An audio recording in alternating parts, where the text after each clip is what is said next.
Good morning, friends. Welcome to day 22 of Vlogmas. It should be a good day. I'm crossing my fingers it will be a good day.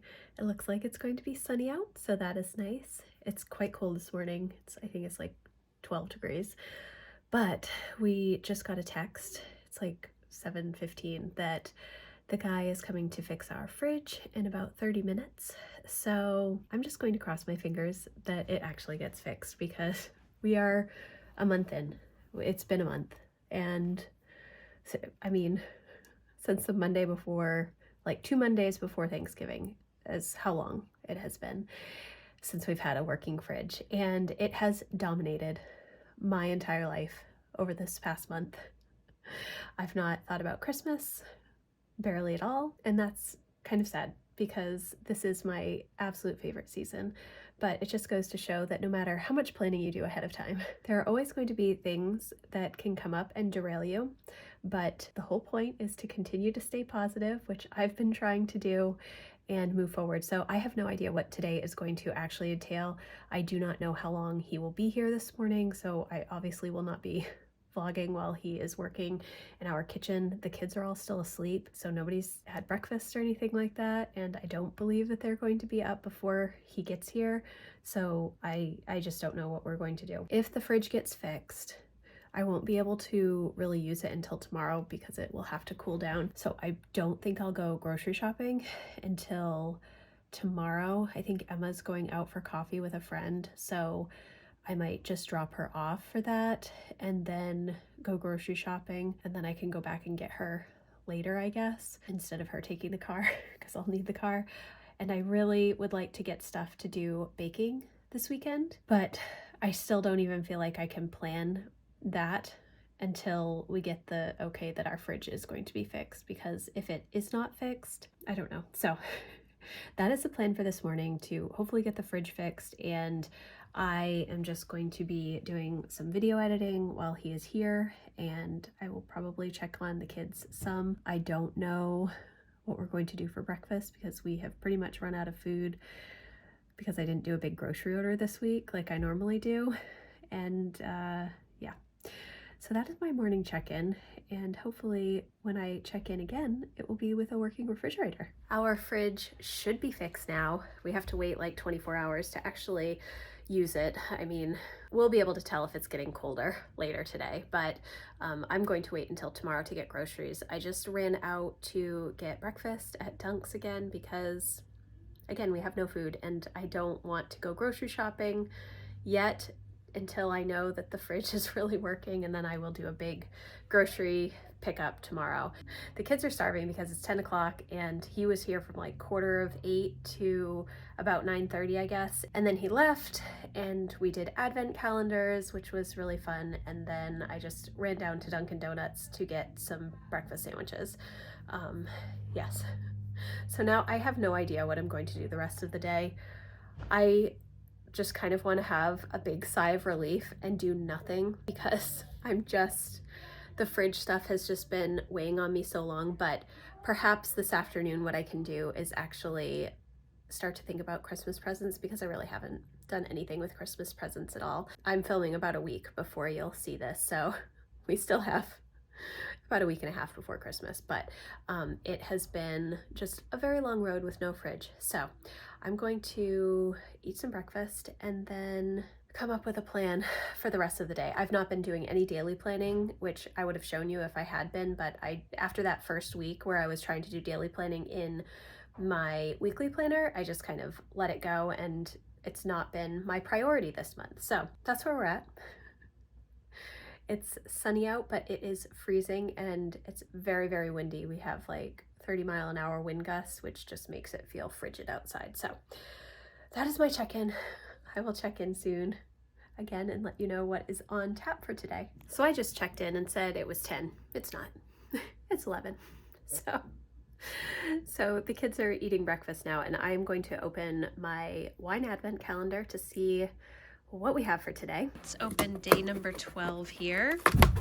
I do not know how to pronounce that, so I'm not going to attempt it, but we will look at the little card Day 12, a vibrant blend of plum and raspberry accented with spice and fresh coffee aromas. Well, that sounds just up my alley, so I'm really excited about that one. I think I said this yesterday, I haven't really been drinking any of the wines because we've been gone in the evenings a lot, and so I haven't had a chance to, but I'm hoping that today I can. And I think, I've been talking about how I'm waiting to set my goals, but I want to really drill down on some of the different projects that I might want to do next year and break those down a little bit and see if any of that kind of speaks to me. I think I mentioned recently, everything has run together at this point. I think that I mentioned how I am going to go through the 12-week year again and then just kind of think about maybe working on projects for the first quarter. I always think of projects as part of my goals. The projects are kind of the action plans to get to whatever goal I'm trying to do. But I've said they're goals, but now I'm kind of feeling like I just want to work on some projects for the first quarter and maybe experiment a little and try some new things. So I might write some ideas down. I still see there are things that are hanging over my head that I would like to get done, like the basement. I would love to get the basement finished and fixed and back in working order. I don't know if that's something that realistically we can do in the first quarter because we've had so much other chaos happening the past couple of months. So, but I hate to have those types of projects hanging over my head. So what can I do to kind of mitigate the stress relating to that project if I'm not going to work on it? Or are there some things that I can work on? And see, at the beginning of the year, the goal was for me to create a welcoming space for my teens in the basement for like hangout space and stuff.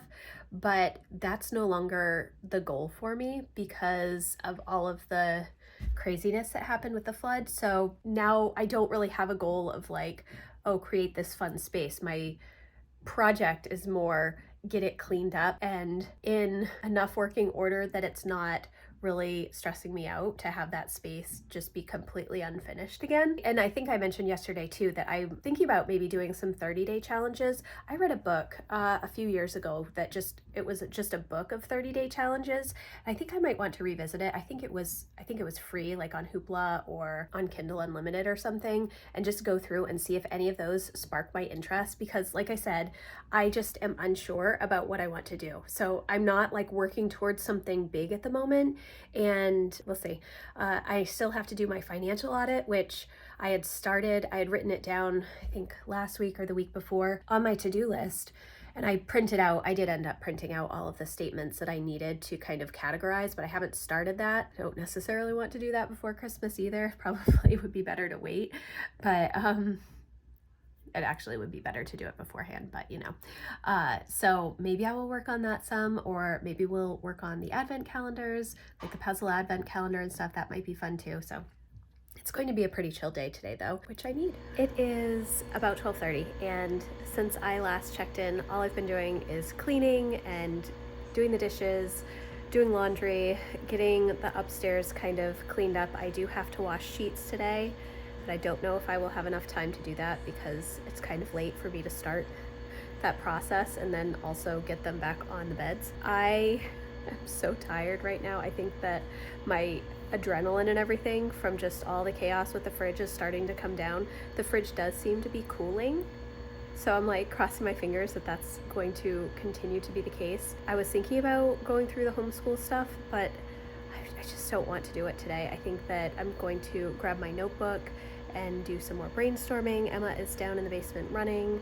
Jack is working on YouTube or something, and Lucy is just watching some videos. So it's a pretty chill day. I have no idea what I'm going to do for lunch because we ate breakfast closer to 11. I thought it was closer to 10, but it was closer to 11. So we may do an early dinner or just kind of snack this afternoon until Matt gets home. I don't know. But the house is pretty much clean and I feel good about that. And once the laundry is all done, I will probably be able to sit down and relax enough to focus on some goals or to really map out what I want to do for my planner setup, which I kind of have an idea, but I've also been kind of putting it off, making a final decision. So that's my check-in for 12:30. Okay, I'm back in my office. big surprise. I am looking at some of my reference planners, which maybe I mentioned when I did my whole planner ecosystem video, potentially. If I didn't, we're talking about it now. So I have my home planner from Passionate Penny Pincher, which I absolutely love all of the lists at the front of this planner. However, because it's a horizontal planner, I just can't make that work with my brain. All of the lists and check boxes and habits and weekly cleaning projects and monthly checklists, I love all of those, but the planning pages themselves are not functional for me. And so I end up taking the majority of this information and I have to transfer it into my planner, which this year is going to be the Common Planner. Now, in years past, what I would do is I would set up the notes pages that are in the back of the Erin Condren Life Planner. And sorry, I'm trying to grab it. It's very thick right now. And so I would take the time at the beginning of the planner and map out everything that I want in the planner. So for instance, this is my monthly to-do checklist, and I stopped checking it off in March of this year because of the flood. And then I ended up transferring some of that stuff to my Common Planner that I used from like May through December, the academic year one. So I have these pages in the back of my life planner that I also want to put in my Common Planner. The challenge is that the notes pages are in the back of the planner, but instead of being at the end of the planner, I'm going to be putting them kind of at the beginning of the notes page section. So right now I have my Common Planner for January through December. And right now the first pages in it are, well, I have a couple of 2-page spreads for index, and then I do have a 2-page spread for my goal brainstorm, and then I have my prep work. But because I haven't set my goals yet, I'm feeling like I can't set up all of those notes pages because I feel like it's going to be too broken up with the goal setting, that like the initial goal planning that I do. So I'm unsure, because usually what I have is my little goals notebook, and within the goals notebook, I write all of my action plans. I have all of my extra thoughts, all of my mind mapping, all of that stuff, but I don't know how many pages in the Common Planner I will need to use for that. And so I don't know what to do with these reference notes pages. So my thinking was that I could just start on the next page. I've finished my Power Sheets prep work. I've done all of my reflection, all of that kind of stuff. And so I can just go in and put these pages that I like to keep track of at the end of my Erin Condren Life Planner, and I could just put them next like you would with a bullet journal, and then just index it that these pages are these particular layouts. So I could do that. Alternatively, I could go to the end of the planner, of which the only thing I have right at the end of the planner right now is my little pen test that I did earlier, a couple of months ago, last month, I'm not sure, and just work backwards from that with the pages that I want to set up. I was thinking that might actually be a better thing, but here's the struggle. These 7x9 pages are smaller than my B5 size by probably almost 2 inches on the top. I don't know if that's accurate. I'm just eyeballing it right now. It looks at least 1.5 inches, if not 2 inches taller. It's the same width, but it is quite a bit taller. So I don't know how to lay out those pages, or if I could combine some of them. Like for instance, my monthly to-do list, I do not need all of these lines, obviously, for monthly tasks, and I have some quarterly tasks on the bottom, but do I want to map out like the daily habits that I take care of on this page as well? And what about the weekly cleaning tasks that I have on specific days? Could that all go on one page, or would it not quite fit? So I kind of have to think about that, and that's one of the things that I don't like about bullet journaling. All of the setup stuff, obviously I'm setting it up in the life planner, so it's not that different to set it up in the common planner, but just looking at what I've done in the past, like I grabbed well, this past year's life planner, but then I also grabbed the year prior to see what I did. Because they're all lined pages in the back, it's pretty easy for me to just put a header and then whatever else I want to put in there. There's not a lot of drawing boxes, or it's mainly drawing boxes. I think that's what it is. And then I also have some of those pages at the beginning of the planner that are like the 12 monthly boxes. And I have that in each of my different physical planners, like my monthly planner that I've used for financial planning. I have those 12 monthly boxes. I don't know that my money planner from Passionate Penny Pincher has that, so I should look at that. I have it in my life planner. I have it in my goals planner.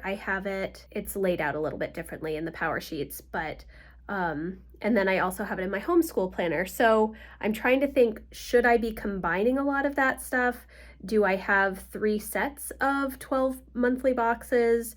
Do I just need one and just try and keep the other stuff in the other planners? Yeah, so that's where we're at. I thought I was going to be able to sit down and do some actual setup today, but I still have so much preliminary work that I need to figure out as far as layouts go before I can set up the pages. So that's my check-in. It is about 2 o'clock. Nobody's hungry because we all ate breakfast so late. Jack is getting ready for his live stream, and I am just going to sit down and do a little bit of journaling and working on maybe figuring out some of these layouts and watch like a movie or something on my computer. I think that's what I'm going to work on right now. So we'll see how far we get.